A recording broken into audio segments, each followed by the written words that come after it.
여러분, 딱 하나만 여쭤보겠습니다. 면허증 갱신하는데 반 1분이면 충분하고 몸이 아파 병원에 가도 치료비가 단돈 몇천 원뿐인 나라. 새벽 2시에 밤거리를 홀로 걸어도 전혀 무섭지 않은 나라. 세계에 또 있을까요? 여기에 기가 막힌 일은 더 있습니다. 전화 한 통이면 뜨끈한 치킨이 30분 만에 안방까지 배달되고 밥값에 귀찮은 팁이며 세금이며 복잡하게 계산할 필요도 없는 나라. 바로 우리가 살고 있는 이 대한민국입니다. 그런데 말이죠. 이런 한국에서 살다가 본국으로 돌아간 외국인들이 하나같이 눈물을 흘리며 이런 말을 합니다. 도저히 못 견디겠다. 제발 다시 한국으로 보내달라. 실제로 한국에서 3년을 살고 미국으로 돌아간 한 인류 엔지니어는요. 고국에 도착한 지 딱 사흘 만에 아내의 손을 붙잡고 이렇게 하소연했습니다. 여보, 안 되겠어. 우리 다시 한국 가자. 결국 아내까지 설득해서 돌아올 기약도 없는 한국행 편도 티켓을 끊고 말았다는데요. 도대체 한국의 무엇이 푸른 눈의 외국인들을 이토록 미치게 만든 걸까요? 전 세계가 깜짝 놀라고 우리 스스로도 몰랐던 대한민국의 진짜 저력. 그 소름 돋는 이야기가 지금 바로 시작됩니다. 시작 전 구독과 좋아요 한번 눌러주시면 영상 제작에 큰 힘이 됩니다. 그럼 시작하겠습니다. 인천공항 출발 3시간 전.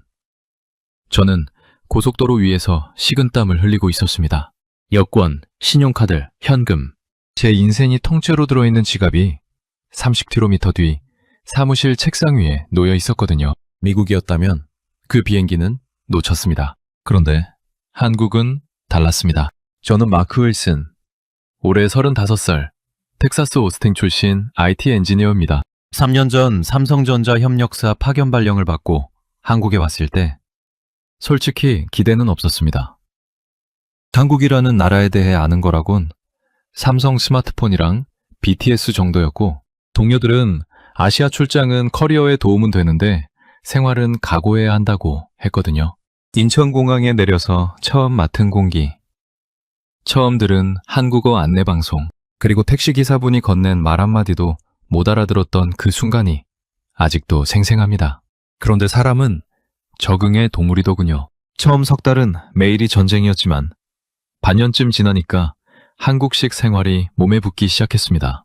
퇴근길에 지하철 환승하는 게 자연스러워졌고 점심시간에 김치찌개를 시키면서 덜 맵게 해주세요 라고 말하는 제 모습에 스스로 놀라기도 했죠. 3년이 지날 즈음엔 한국 생활이 불편하다는 감각 자체가 사라져 있었습니다. 그냥 일상이 된 거예요. 그리고 본사 복귀 발령이 떨어졌습니다. 솔직히 기뻤습니다. 텍사스의 넓은 하늘, 부모님 집 뒷마당 바비큐 냄새, 대학 친구들, 그리운 것들이 많았으니까요. 마지막 출근 날, 한국인 동료들이 삼겹살집에서 송별회를 열어줬습니다. 소주잔을 부딪히며 박 과장이 그러더군요. 마크, 돌아가면 한국 그리워할걸? 저는 웃으면서 대답했습니다. 한국 좋았지만 역시 홈이 최고죠. 그때까지만 해도 진심이었습니다. 문제는 다음 날 벌어졌습니다. 공항 리무진 버스를 타고 고속도로에 올라선 지 20분쯤 됐을 때 주머니를 더듬다가 심장이 멈추는 느낌을 받았습니다.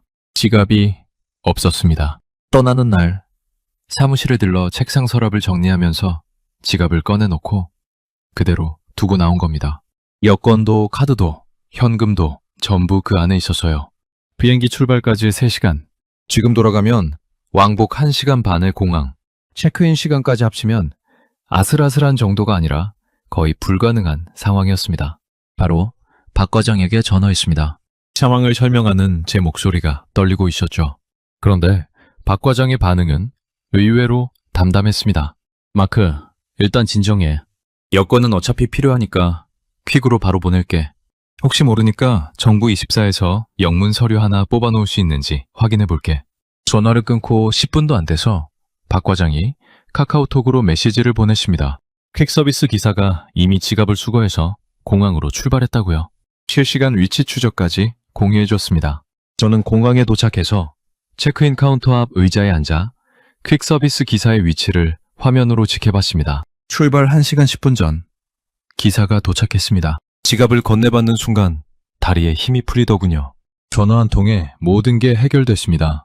퀵 서비스 비용은 15,000원. 미국이었다면 어땠을까요? 일단 택시를 잡는 것부터 전쟁이고 왕복요금의 시간에 아마 그 비행기는 포기하고 항공권을 새로 끊어야 했을 겁니다. 그런데 그날 저는 그 일의 의미를 전혀 몰랐습니다. 그냥 운이 좋았네, 박 과장 고맙다 정도로 넘겼어요. 비행기 좌석에 앉아 창밖으로 인천공항 활주로를 내려다보면서 생각했습니다. 한국, 확실히 편한 나라였어. 근데 이제 집에 가는 거야. 이어폰을 꽂고 눈을 감았습니다. 12시간 뒤면 텍사스입니다. 제가 태어나고 자란 세계 최강국 미국의 텍사스. 그때까지만 해도 저는 확신하고 있었습니다. 역시 미국이 최고라고요. 그 확신이 무너지는데 채 72시간도 걸리지 않았습니다. 텍사스에 도착한 첫날은 완벽했습니다. 오스틴 공항 게이트를 나서자마자 어머니가 두 팔을 벌리고 서 계셨고 아버지는 옆에서 아들, 살 빠졌네? 라며 제 어깨를 두드렸습니다. 아내 제시카는 3년 만에 다시 같은 시간대에서 살게 됐다며 눈이 살짝 젖어 있었고요. 집에 도착하니 뒷마당에서 바비큐 연기가 피어오르고 있었습니다. 이거야, 이 냄새. 한국에서 3년 동안 그리워했던 모든 것들이 한꺼번에 돌아온 느낌이었습니다. 대학 시절부터 단골이던 맥주를 들고 뒷마당 잔디밭에 서서 텍사스의 넓은 하늘을 올려다봤습니다. 역시 집이 최고다. 그날 밤 킹사이즈 침대에 팔다리를 쭉 뻗으면서 확신했습니다. 돌아오길 잘했다고요. 문제는 다음날 아침부터 시작됐습니다. 한국에 있는 동안 미국 운전면허가 만료됐거든요. 텍사스에서 차 없이 살겠다는 건 다리 없이 걷겠다는 말이랑 같습니다. 출근 전에 빨리 처리하려고 아침 8시에 DMV, 그러니까 차량 등록소에 갔습니다. 문 여는 시간에 맞춰서 일부러 일찍 먼 건데 이미 줄이 건물 밖까지 늘어서 있더군요. 번호표를 뽑았습니다. 제 앞에 47명, 플라스틱 의자에 앉아서 기다리기 시작했습니다. 1시간이 지났습니다. 번호가 10개쯤 줄었을까요? 천장에 달린 선풍기가 느릿느릿 돌아가고 옆자리 할머니는 서류 뭉치를 부채처럼 붙이고 있었습니다. 2시간째 화장실을 다녀왔는데 아직 20명 넘게 남아 있었습니다. 스마트폰을 만지작거리다가 문득 한국 생활이 떠올랐습니다. 한국에서 주소 변경할 일이 있었을 때 옆자리 박 과장이 점심시간에 폰을 꺼내더니 정부24라는 앱을 열었습니다. 화면을 몇 번 터치하고 인증 한 번 하고 서류 출력까지 5분이면 끝나더군요. 이거 원래 구청 가야 하는 거 아니야? 했더니 박 과장이 웃으면서 말했습니다. 요즘 누가 구청까지 가요, 마크 씨. 전자정부라는 게 뭔지 그때는 별 감흥이 없었는데 지금 이 플라스틱 의자에 엉덩이가 납작해질 때까지 앉아 있으니까 그 5분의 무게가 완전히 다르게 느껴졌습니다. 3시간 만에 드디어 제 번호가 호출됐습니다. 창구 직원에게 서류를 내밀었더니 한 장 한 장 넘기다가 고개를 저었습니다. 거주지 증명서류가 하나 빠졌다는 겁니다. 공과금 고지서나 은행 명세서를 가져오라고요. 저는 3년간 한국에 있었으니 텍사스 공과금 고지서 같은 게 있을 리가 없잖아요. 그 사정을 설명했더니 직원은 표정 하나 안 바뀌고 말했습니다. 규정이에요. 서류 준비해서 다시 오세요. 3시간을 기다려서 받은 대답이 다시 오세요라니 뒤통수를 맞은 것 같았습니다. 주차장에 나와서 차에 올라타고 핸들을 잡은 채 한참을 멍하니 앉아 있었습니다. 그때 갑자기 인천공항 그날이 떠올랐습니다. 지갑을 두고 왔던 그날요. 전화 한 통에 퀵 서비스가 출발했고 박 과장이 알아서 움직여줬고 1시간 만에 모든 게 해결됐습니다. 그때 저는 그걸 당연하다고 생각했어요. 운이 좋았다고, 박 과장 덕분이라고. 그런데 지금 돌이켜보니 그게 운이 아니었습니다. 한국이라는 나라의 시스템이 그렇게 설계되어 있었던 겁니다. 국민이 불편하면 안 된다는 전제 위에 세워진 구조. 그걸 3년 동안 숨쉬듯 누리면서도 한 번도 의식하지 못했던 거예요. 집에 돌아와서 제시카에게 DMV 얘기를 했더니 그녀는 웃으면서 말했습니다. 원래 그런 거 아니야? 나도 지난번에 면허 갱신할 때 2번 갔었어. 원래 그런 거.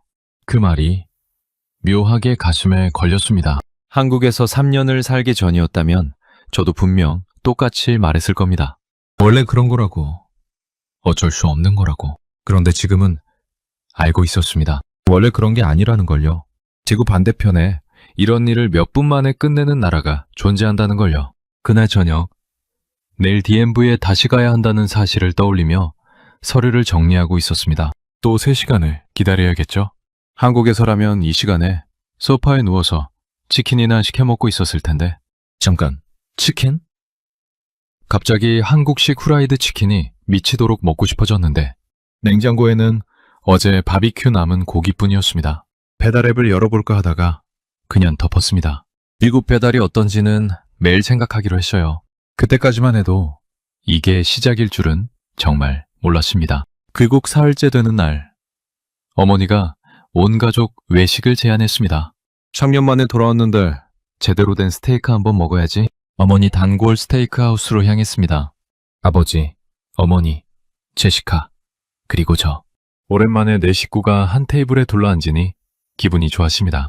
넓은 가죽 소파 좌석에 앉아서 메뉴판을 펼쳤는데 가격을 보고 살짝 놀랐었습니다. 3년 전보다 꽤 올랐더군요.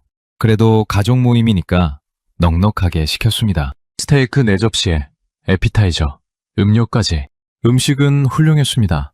두꺼운 티본 스테이크에 칼을 넣는 순간 육즙이 흘러나왔고 아버지는 역시 텍사스 소고기가 최고야 라며 만족스러운 표정을 지었습니다. 한국에서 한우도 맛있게 먹었지만 이 묵직한 스테이크의 맛은 확실히 텍사스만의 것이었죠. 식사 내내 분위기는 완벽했습니다. 문제는 계산서가 테이블 위에 놓이는 순간 시작됐습니다. 계산서 하단에 팁 선택란이 있었습니다. 15%, 18%, 20%, 그리고 직접 입력. 음식 금액 밑에는 세금이 별도로 찍혀 있었고요. 저는 자연스럽게 폰을 꺼내서 계산기를 열었습니다. 음식값에 세금 8.25%를 더하고 거기에 팁 18%를 곱하고 4명이니까 혹시 더치페이 할 경우를 대비해서 4로 나누고 계산기를 두드리는 제 손가락을 내려다보다가 문득 이상한 기분이 들었습니다. 나 지금 밥 먹고 산수를 하고 있구나. 한국에서는 이런 일이 없었습니다. 삼겹살집에서 4인분 먹으면 메뉴판에 적힌 가격 곱하기 4. 그게 끝이었어요. 세금은 이미 포함되어 있고 팁이라는 개념 자체가 없으니까요. 계산대에서 카드 한 번 찍으면 1초 만에 끝나는 일이었습니다. 거기다 반찬은요. 처음 한국 식당에 갔을 때 시키지도 않은 접시가 대여섯 개 깔리길래 이거 다 돈 내야 하는 거냐고 물어서 동료들한테 한참 놀림당한 적이 있습니다. 공짜라고 했을 때 진심으로 믿지 못했어요. 리필까지 된다고 했을 때는 장난치는 줄 알았고요. 팁 18%를 선택하고 카드를 내밀면서 계산을 마쳤습니다. 제시카가 물었습니다. 왜 그런 표정이야? 저는 대답했죠. 한국은 팁이 없거든. 제시카가 눈을 동그랗게 떴습니다. 팁이 없으면 서버들은 뭘로 먹고 살아? 당연한 질문이었습니다. 미국에서는 서버 기본급이 워낙 낮아서 팁이 사실상 급여의 절반 이상을 차지하니까요. 한국은 서버 월급이 식당에서 다 나와. 손님이 추가로 뭘 낼 필요가 없어. 제시카가 잠깐 생각하더니 말으십니다. 그러면 서비스 질이 떨어지지 않아? 저는 한국 식당에서 벨 한 번 누르면 직원이 바로 달려오던 장면을 떠올렸습니다. 테이블 위에 물이 비면 알아서 채워주고 고기 굽는 걸 도와주기까지 하던 그 서비스를요. 오히려 더 나았어. 이 한마디에 제시카가 입을 다물었습니다. 차에 타고 돌아오는 길에 계속 생각했습니다. 팁 문화라는 게 원래는 좋은 서비스에 대한 감사 표시로 시작됐을 겁니다. 그런데 지금은 어떻습니까? 사실상 의무가 됐고 안 내면 눈치를 받고 얼마를 내야 할지 매번 고민해야 하는 스트레스가 된 거예요. 식사를 맛있게 마치고도 마지막 순간에 기분이 복잡해지는 시스템. 한국에서는 한 번도 경험하지 못했던 감정이었습니다. 맛있게 먹고 가격표에 적힌 돈을 내고 나오면 그만이었으니까요. 단순하고 명쾌하고 깔끔했습니다. 집에 도착해서 소파에 앉았는데 오늘 하루 쓴 돈을 정리하다가 한 가지 더 깨달았습니다. 스테이크하우스 계산서 총액에서 세금과 팁이 차지하는 비율이 거의 30%에 달했습니다. 한국이었다면 그 돈이면 반찬 무한 리필에 된장찌개까지 추가하고도 남았을 겁니다. 단순히 팁의 문제가 아니었어요. 가격에 뭐가 포함되어 있고 뭐가 빠져 있는지 그 투명성의 문제였습니다. 한국은 가격표가 곧 최종 금액이었습니다. 눈에 보이는 숫자가 내가 내야 할 전부라는 그 단순한 신뢰. 미국에 돌아와서야 비로소 그게 얼마나 귀한 건지 알게 됐습니다. 어제는 DMV에서 3시간을 날렸고 오늘은 저녁 한 끼에 계산기를 꺼냈습니다. 하나하나는 사소한 것들이었지만 이상하게 자꾸 같은 방향을 가리키고 있었습니다. 한국에서는 당연했던 것들이 여기서는 존재하지 않는다는 방향. 아직은 향수라고 생각했습니다. 시간이 지나면 다시 적응하겠지. 그렇게 스스로를 달래며 잠자리에 들었는데 이불 속에서 발끝이 차가웠습니다. 히터를 틀었는데도요. 텍사스의 겨울이 시작되고 있었습니다. 텍사스 하면 뜨거운 태양과 건조한 바람을 떠올리시겠지만 겨울은 또 다른 얼굴을 보여줍니다. 특히 제가 돌아온 해는 한파가 일찍 찾아왔습니다.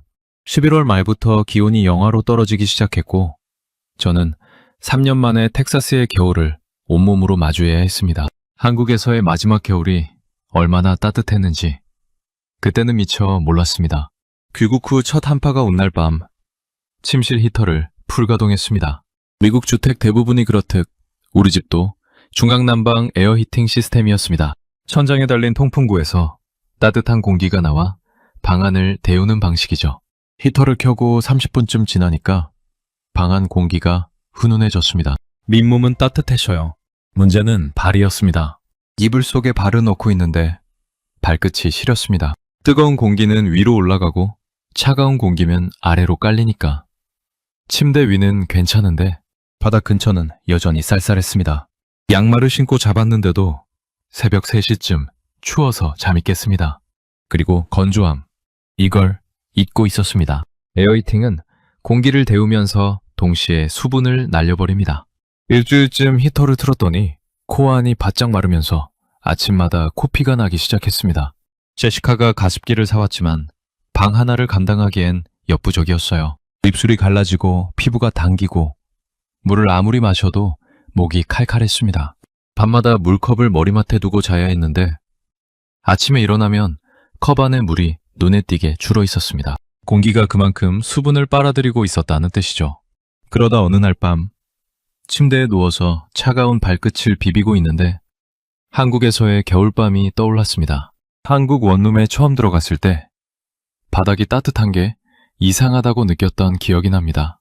라디에이터도 없고 통풍구도 없는데 방바닥이 뜨끈한 거예요. 집주인 아주머니한테 물었더니 온돌이에요 라고 했습니다. 온돌. 처음 듣는 단어였습니다. 바닥 아래로 뜨거운 물이 흘러서 바닥 전체를 데우는 시스템이라고 설명해 주셨는데 솔직히 처음엔 반신반의했습니다. 바닥을 데운다고? 그게 효율적이야? 그런데 효율적이었습니다. 아니, 효율적이라는 말로는 부족했어요. 혁명적이었습니다.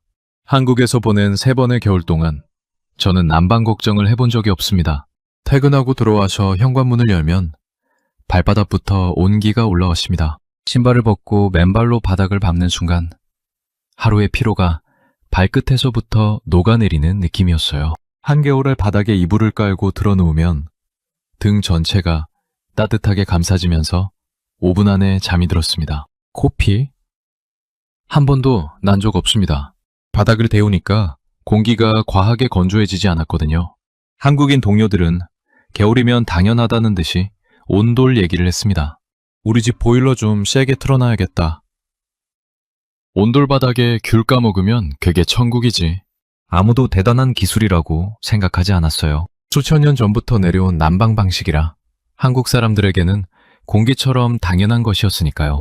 하지만 저에게는 달랐습니다. 미국에서 30년을 살면서 바닥이 따뜻한 집에서 자본 적이 단 한 번도 없었거든요. 공기를 데울 생각만 했지.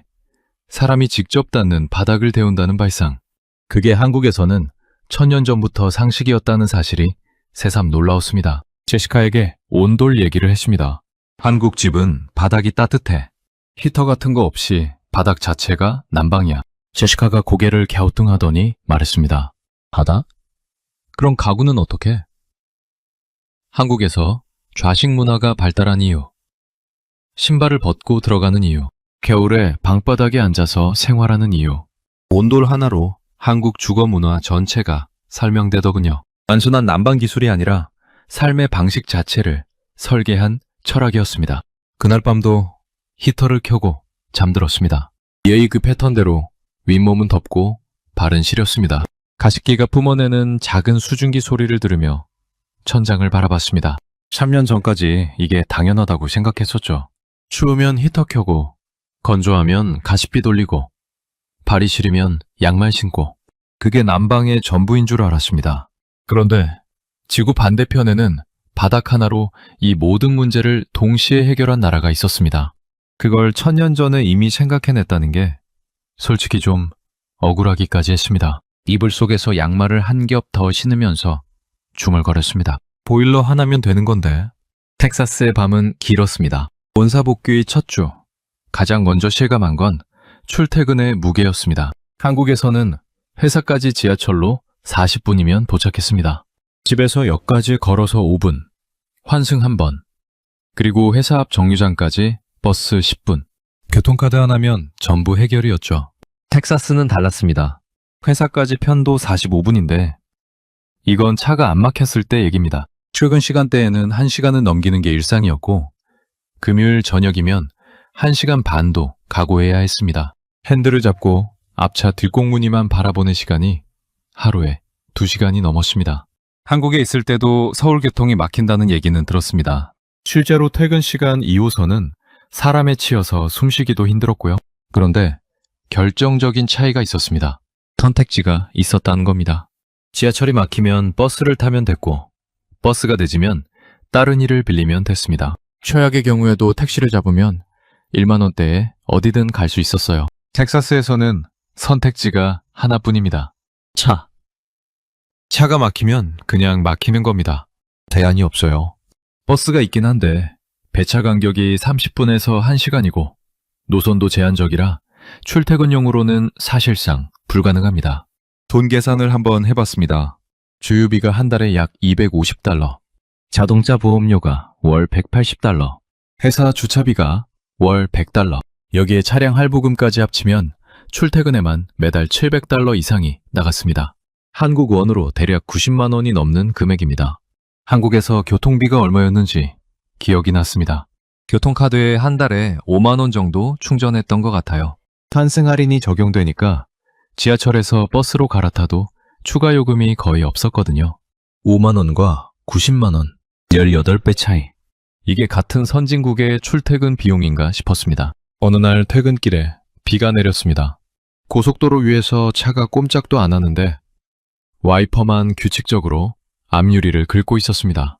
라디오에서 교통정보가 흘러나왔지만 이미 갇혀 있으니 의미가 없었죠. 한참을 기다리다가 갑자기 한국의 버스 정류장이 떠올랐습니다. 비 오는 날 정류장에서 버스를 기다리는데 의자에 앉았더니 엉덩이가 따뜻했습니다. 온열 의자였어요. 처음에는 고장인 줄 알았습니다. 왜 의자가 뜨거운 거지? 동료한테 물었더니 겨울에 버스 기다리는 사람들 추울까봐 깔아놓은 거예요. 라고 하더군요. 버스 정류장 의자에 히터를 넣는 나라. 그때는 이 나라 좀 오버하는 거 아닌가 싶었는데 지금 차 안에서 2시간째 갇혀 있으니까 그 오버가 그리웠습니다. 다음날 점심시간에 미국인 동료 톰에게 한국 대중교통 얘기를 꺼냈습니다. 지하철이 2분마다 오고 버스로 환승하면 할인이 되고 정류장에 실시간 도착 안내판이 있고 겨울에는 의자가 따뜻하다고요. 톰이 포크를 내려놓고 저를 쳐다봤습니다. 잠깐, 버스 정류장 의자가 따뜻하다고? 네, 따뜻합니다. 환승하면 요금을 깎아준다고? 네, 깎아줍니다. 그리고 그게 매일 정시에 운행된다고? 네, 앱으로 실시간 위치까지 확인할 수 있습니다. 톰이 한참 동안 말이 없더니 웃으면서 말했습니다. 마크, 그건 대중교통이 아니라 놀이공원 서비스 아니야? 농담이었지만 사실이기도 했습니다. 한국의 대중교통은 미국인 눈에는 현실이 아닌 것처럼 보이는 수준이었으니까요. 그날 저녁 퇴근길, 또 고속도로에서 막혔습니다. 옆 차선 트럭이 끼어들고 경적 소리가 울리고 앞은 빨간 불빛의 행렬이었습니다. 핸들 위에 손을 올려놓고 생각했습니다. 한국에서는 출퇴근이 이동이었는데 여기서는 전쟁입니다.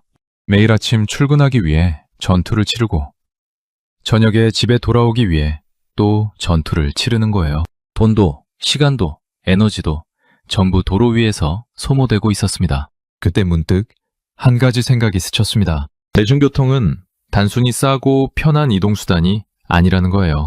그건 도시가 시민을 어떻게 대하느냐의 문제였습니다. 시민이 출퇴근에 하루 2시간을 낭비하는 걸 방치하느냐, 아니면 그 2시간을 돌려주기 위해 시스템을 설계하느냐. 한국은 후자였습니다. 정류장 온열의자까지 설치할 정도로요. 그게 복지였습니다. 화려한 구호가 아니라 매일 아침 시민이 2분 간격으로 오는 지하철에 몸을 실을 수 있게 해주는 것. 그게 진짜 복지였던 겁니다. 집에 도착하니 8시가 넘어 있었습니다. 현관문을 열고 들어서는데 발바닥이 차가웠습니다. 또 이 바닥. 신발을 벗지도 않은 채 소파에 털썩 주저앉았습니다. 하루에 소모되는 에너지가 한국에 있을 때와는 차원이 달랐습니다. 이동하는 것만으로 이렇게 지칠 수 있다는 게 3년 전에는 당연했는데 지금은 견디기 어려워지고 있었습니다. 내일도 아침 7시에 핸들을 잡아야 합니다. 전쟁은 계속되고 있었습니다. 텍사스에 돌아온 지 한 달쯤 됐을 때 불편함의 목록이 슬슬 감당이 안 되기 시작했습니다. DMV, 팁, 난방, 출퇴근 하나하나는 참을 수 있었습니다. 그런데 이것들이 매일 쌓이니까 어느 순간부터 적응하면 되지 라는 말이 입에서 나오지 않게 됐습니다. 그리고 그 한 달 동안 제가 미처 예상하지 못했던 불편함들이 추가로 터지기 시작했습니다. 은행 업무부터 얘기하겠습니다. 한국에서 미국 계좌로 송금할 일이 있어서 은행에 직접 갔습니다. 창구 상담을 받으려면 예약이 필요하다고 하더군요. 온라인으로 예약하려 했더니 시스템 오류가 나서 접속이 안 됐습니다. 할 수 없이 예약 없이 찾아갔더니 대기 시간이 2시간이라고 했습니다. DMV의 악몽이 재현되는 느낌이었죠. 한국에서는 어땠습니까? 토스 앱을 열면 송금이 30초 만에 끝났습니다. 공과금 납부, 계좌 이체, 카드 결제 내역 확인까지 전부 손바닥 안에서 해결됐어요. 은행 창구에 직접 간 게 3년 동안 딱 한 번. 체크카드 재발급 받을 때뿐이었던 것 같습니다. 그런데 미국에서는 은행 앱 하나 쓰는데도 인증 절차가 복잡하고 송금은 영업일 기준 35일이 걸렸습니다. 같은 은행끼리인데도요. 그 다음은 의료비였습니다. 어느 날 목이 칼칼하고 열이 좀 있어서 병원에 갔습니다. 잠기였어요.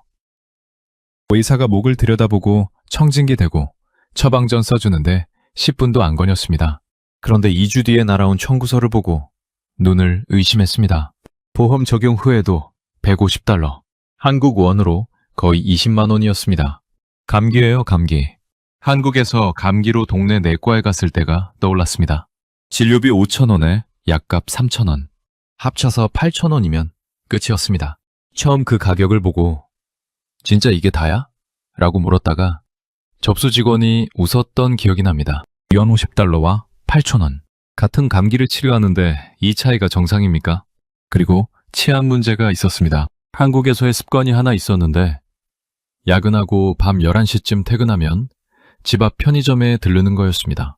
삼각김밥이랑 바나나 우유를 사서 걸어가면서 먹는 게 소소한 낙이었거든요. 새벽 1시, 2시에도 편의점 불이 환하게 켜져 있었고 길에는 취객 몇 명 말고는 위험한 상황을 본 적이 없었습니다.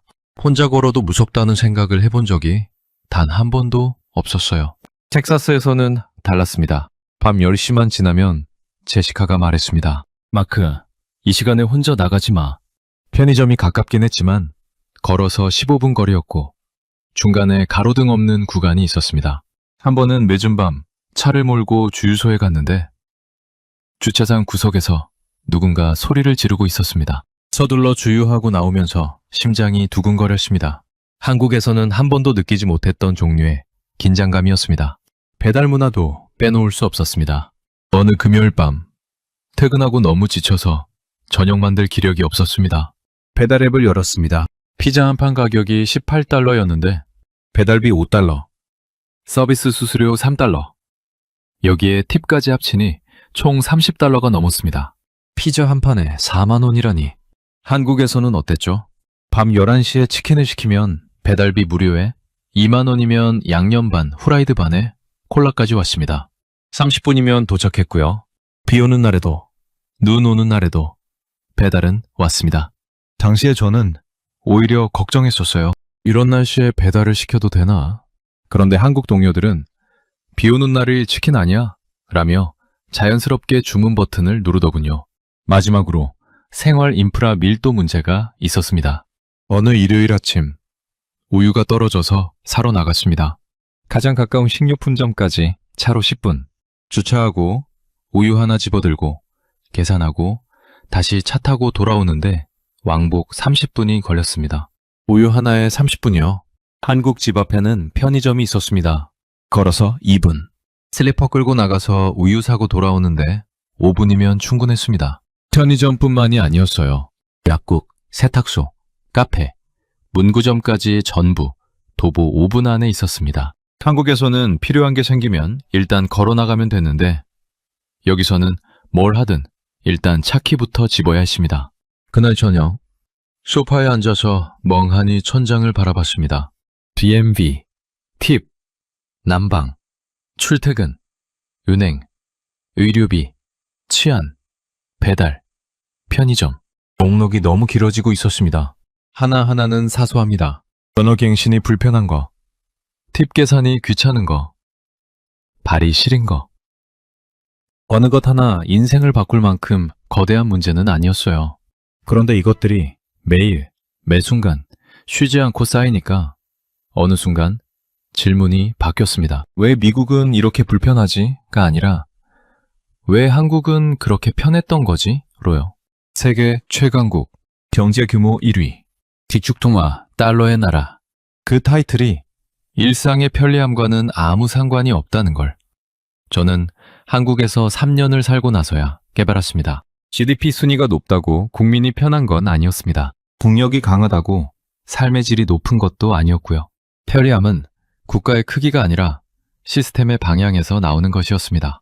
이 시스템이 누구를 위해 설계되었느냐? 한국은 그 답이 명확했습니다. 국민을 위해서. 그 단순한 답이 지금 제 자존심을 조용히 무너뜨리고 있었습니다. 제시카가 옆에 앉으며 물었습니다. 요즘 왜 그래? 한국 얘기만 하잖아. 저는 대답하지 못했습니다. 아직은 이 감정을 뭐라고 정리해야 할지 몰랐으니까요. 그날도 저녁 식탁에서 한국 얘기가 나왔습니다. 정확히는 제가 또 꺼냈습니다. 제시카가 저녁으로 파스타를 만들었는데 마늘을 사러 식료품점까지 차를 몰고 다녀왔다는 얘기를 하길래 저도 모르게 말했습니다. 한국이었으면 편의점에서 1분이면 되는데 포크를 내려놓은 제시카의 표정이 달라졌습니다. 또 시작이구나 라는 표정이었죠. 사실 제시카 입장에서는 충분히 지칠만 했습니다. 한 달 넘게 매일 한국. 아침에 출근하면서 한국은 지하철이 2분마다 와. 저녁에 히터 틀면서 한국은 바닥이 따뜻해. 주말에 장 보러 가면서 한국은 걸어서 2분이면 편의점이야. 처음에는 웃으면서 들어주던 제시카가 점점 말이 없어졌고 2주째부터는 제가 한국에서는 이라고 말을 꺼내면 살짝 한숨을 쉬는 게 느껴졌습니다. 그래도 저는 멈추지 못했어요. 의도한 게 아니었습니다. 입에서 자동으로 나오는 거였어요. 그날 밤 제가 또 말했습니다. 미국 배달비 진짜 말이 안 돼. 피자 한 판에 배달비랑 팁 합치면 거의 2판 값이야. 한국은 치킨 시키면 배달비가 무료였거든. 제시카가 식기를 싱크대에 내려놓으며 돌아섰습니다. 평소와 다른 움직임이었습니다. 마크, 목소리가 낮았습니다. 그렇게 한국이 좋으면 다시 가든가. 반쯤은 화였고 반쯤은 진심이었습니다. 그 한마디에 주방이 조용해졌습니다. 저는 아무 말도 하지 못했습니다. 제시카가 이어서 말했습니다. 나도 알아. 한국이 편한 거. 당신이 맨날 얘기하니까 이제 나도 다 알아. 근데 여기가 우리 집이잖아. 여기서 살아야 하는 거잖아. 매일 여기가 별로라는 얘기만 듣는 내 기분은 생각해봤어? 할 말이 없었습니다. 제시카 말이 맞았으니까요.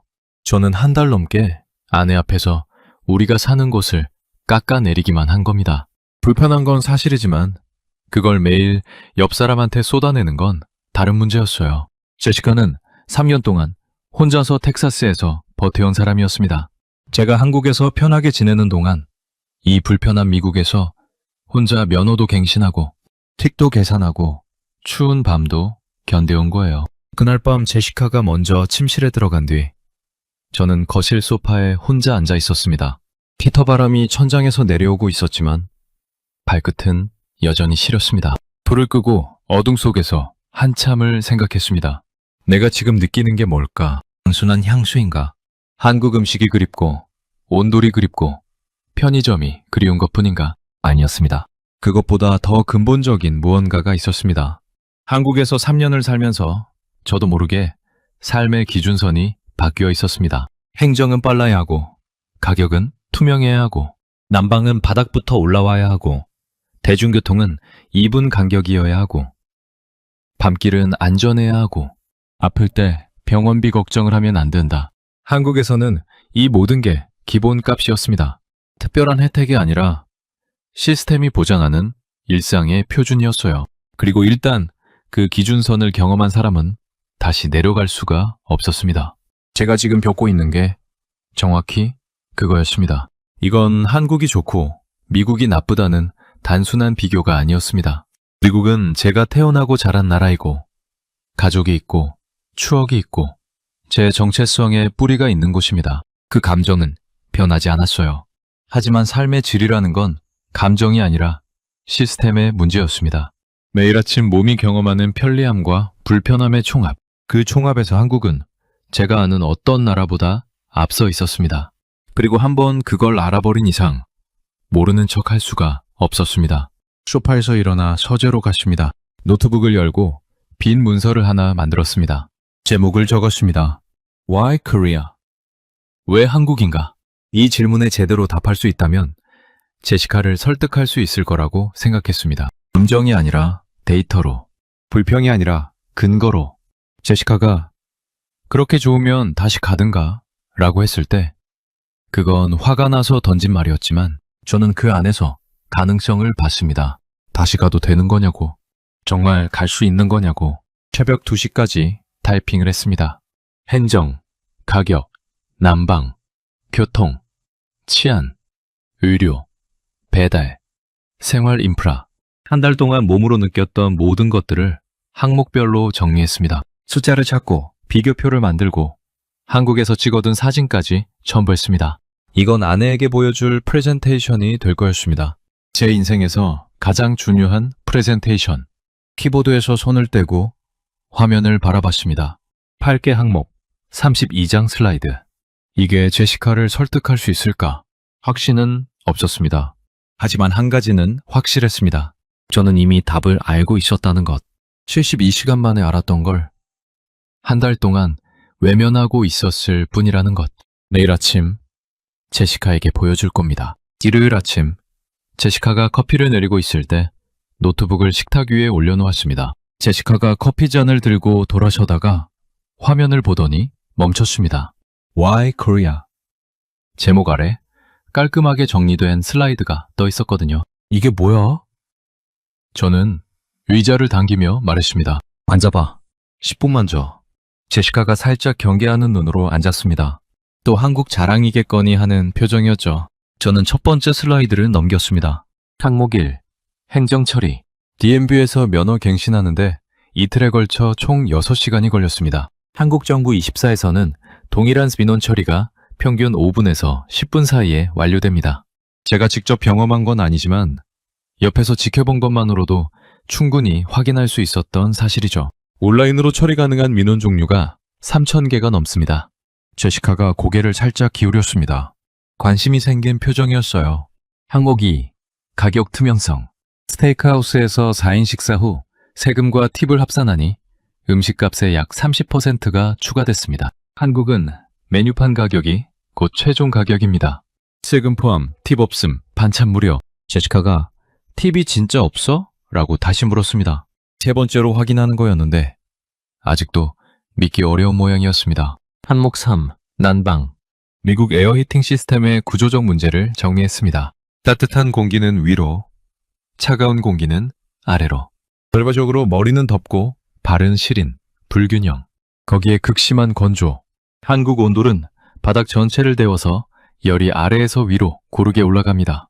공기가 과도하게 건조해지지 않고 가습기 없이도 겨울은 알 수 있었습니다.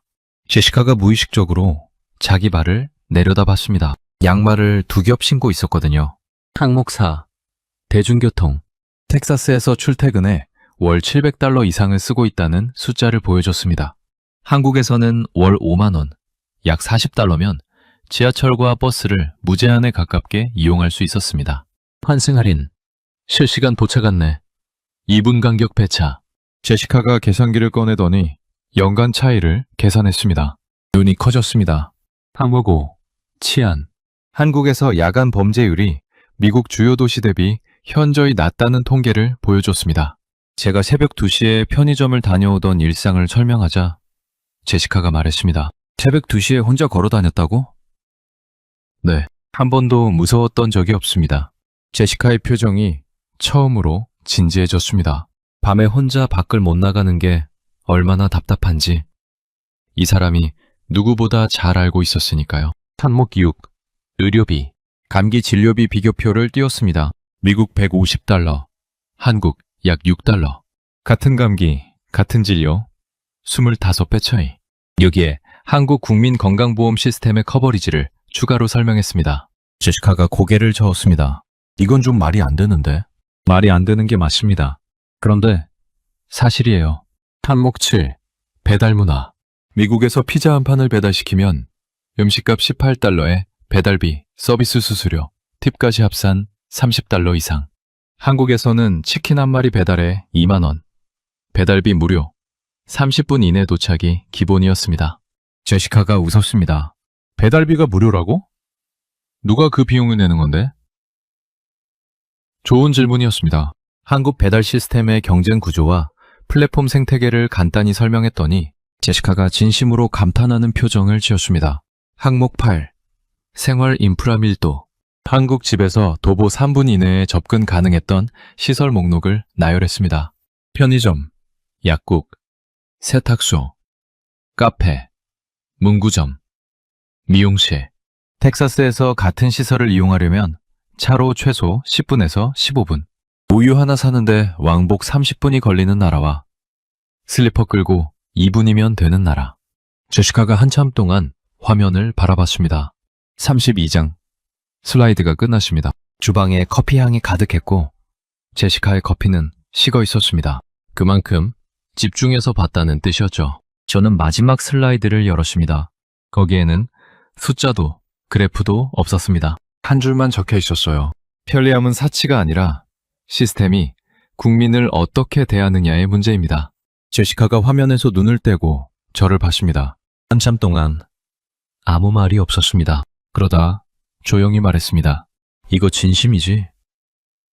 네, 진심입니다. 가서 살자는 거지? 여행 말고? 네, 살자는 겁니다. 제시카가 다시 화면을 한번 훑어보더니 식어버린 커피를 한 모금 마시고 말했습니다. 한번 가보자. 그 한마디에 제 심장이 뛰었습니다. 바로 노트북을 열어서 항공권 사이트에 접속했습니다. 윈천행 항공편. 편도. 날짜를 선택하고 예매 버튼 위에 커서를 올려놓았을 때 잠깐 멈췄습니다. 이 버튼을 누르면 제 인생이 바뀝니다. 태어나고 자란 나라를 떠나서 지구 반대편 작은 나라로 가는 겁니다. 두려움이 없었다면 거짓말이에요. 그런데 동시에 선명하게 떠오르는 것들이 있었습니다. 인천공항에서 퀵서비스로 지갑을 받아든 순간 박 과장이 폰번 타치해서 서류를 끝낸 점심시간, 삼겹살집에서 가격표 그대로 계산하고 나오던 가벼운 발걸음, 온돌바닥에 등을 대고 누웠을 때 온몸으로 퍼지던 온기, 새벽 편의점에서 삼각김밥을 들고 아무 걱정 없이 걸어오던 밤길, 감기에 걸려서 동네 내과에 갔다가 10,000원도 안 되는 돈에 치료받고 나오던 오후, 비 오는 밤 치킨을 시키면 30분 만에 도착하던 그 벨소리, 집 앞 편의점에 슬리퍼 끌고 내려가서 우유 하나 사오던 일요일 아침. 그 모든 순간이 특별했던 게 아닙니다. 한국에서는 그게 일상이었어요. 아무도 대단하다고 생각하지 않는 그냥 당연한 하루. 그런데 그 당연함을 만들기 위해 누군가는 시스템을 설계하고 인프라를 깔고 밤새 배달을 하고 새벽에 지하철을 운행한 겁니다. 그 당연함은 그냥 생긴 게 아니었습니다. 예매 버튼을 눌렀습니다. 화면에 예약 확인 메시지가 떴을 때 제시카가 옆에서 제 손을 잡았습니다. 저는 화면을 바라보며 조용히 말했습니다. 이건 미국이 싫어서 떠나는 게 아닙니다. 한국이라는 나라가 보여준 삶의 기준이 저를 다시 그곳으로 데려가는 겁니다.